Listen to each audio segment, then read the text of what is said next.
जिहुदाଙ୍କ ପତ୍ର 5 ପଦ। जिहुदाଙ୍କ ପତ୍ର 5 ପଦ।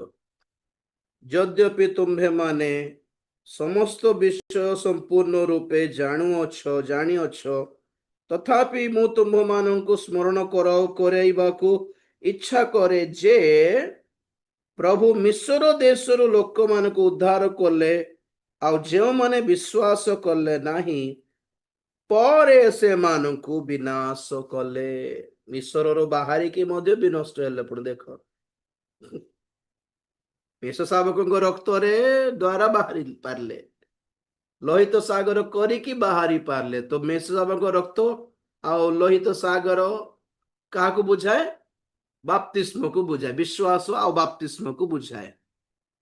मान विश्वास करी बाप्तिजित तो हेकी मध्य विनष्ट हेले परे विनष्ट हेले पुणी काहेकि बोलारू अविश्वास कले पुणी आ कौन अविश्वास कले से मन पर विश्वासी क्रिश्चियन माने समस्त को विश्वासी बोली कहू कारण से मैंने प्रभु को ठारे विश्वास करते। We are all believers. Okay हम सब लोग विश्वासी बोले जाते हैं हम लोग।